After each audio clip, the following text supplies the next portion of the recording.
Hola chicos, bienvenidos. En los próximos videos vamos a empezar a ver contenidos que tienen que ver con herencia y con genética. La herencia consiste en la transmisión de información genética que está contenida en una secuencia de nuestro ADN de padres a hijos, de una generación a la siguiente. Los mecanismos por los cuales se producen estos procesos hereditarios los estudia la genética. Para empezar este video, donde vamos a aclarar algunos conceptos, algunos términos generales, me quiero ir un poquito para atrás a otros videos que tienen que ver con el de meiosis y mitosis. Cuando nosotros analizamos la información genética, recordemos que el ADN se enrolla y forma unidades discretas conocidas como cromosomas. Y de esos cromosomas nosotros hablamos de cromosomas homólogos, cromosomas no homólogos, cromosomas con una cromatida o cromosomas con dos cromátides. Miren un cariotipo humano. Fíjense, nosotros tenemos en nuestras células somáticas, en nuestras células que son diploides, pares de cromosomas. ¿Por qué? Porque de estos pares, por el proceso de fecundación,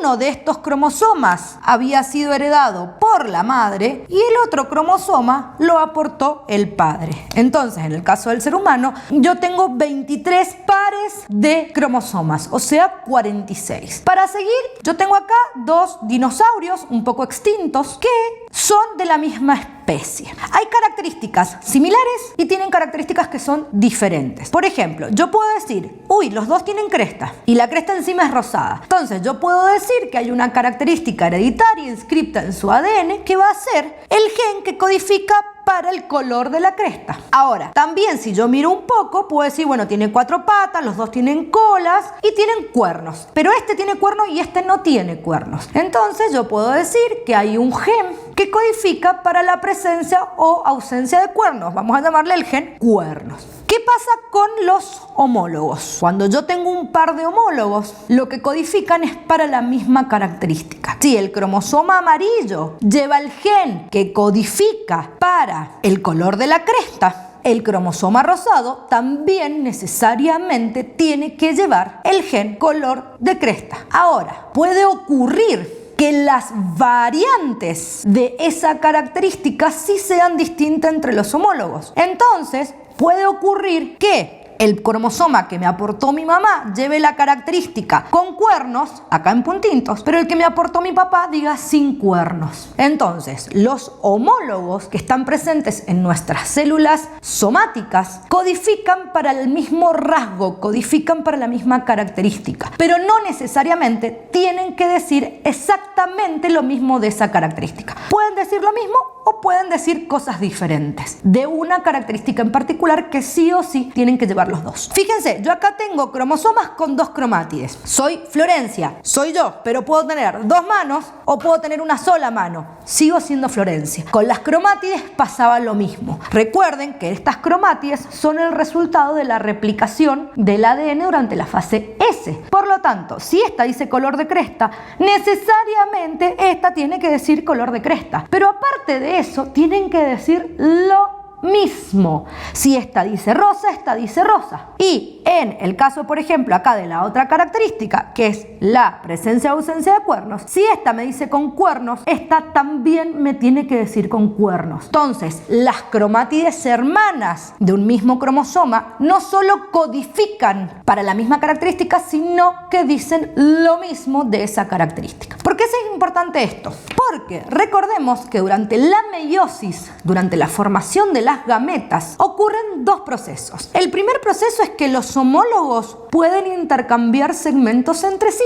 Entonces, los alelos que estaban contenidos en esta porción de ADN ahora han quedado en este cromosoma y viceversa. Y el segundo proceso que ocurría durante la meiosis es que primero se separaban los homólogos y después se separaban las cromátides. Por lo tanto, como resultado de la meiosis, yo me quedaba con 4 células ahora haploides, con la mitad del contenido genético.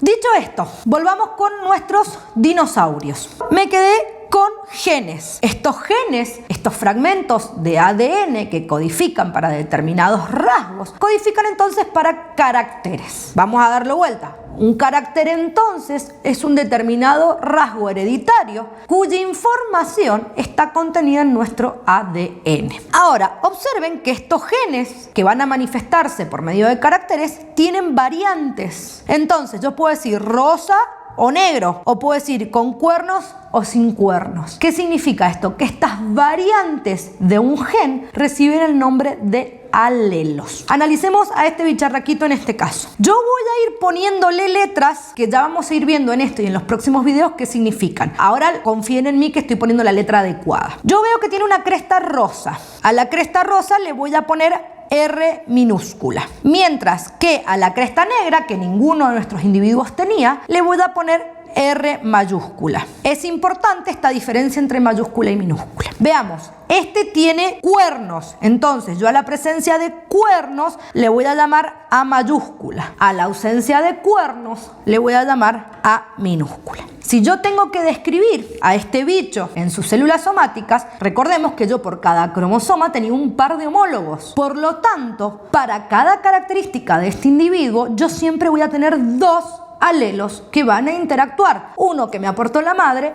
uno que me aportó el padre. Si yo analizo la presencia de cuernos, yo por ejemplo podría decir que al tener cuernos, podría ser por ejemplo AA. Este alelo lo aportó la mamá, este alelo lo aportó el papá de este Dino. Ahora, acá tengo una característica, pero ¿qué pasa si yo quiero ver qué pasa con dos características? Bueno, ahora veamos el color de la cresta. Dice cresta rosa. Entonces yo podría decir que para la cresta rosa, esta es su genotipo, es decir, el conjunto de los alelos para una sola característica, RR. ¿Qué nos dice la primera ley de Mendel? Que si yo tomo una única característica durante la formación de los gametos, las variantes, que él todavía no sabía que se llamaban alelos, nosotros para hacerlo más fácil vamos a llamarle ya de ahora de entrada alelos, estas variantes alélicas se separan durante la formación de los gametos. Entonces, ¿qué quiere decir? Que si yo analizo una sola característica, yo podría tener gametos que fueran así y que fueran así.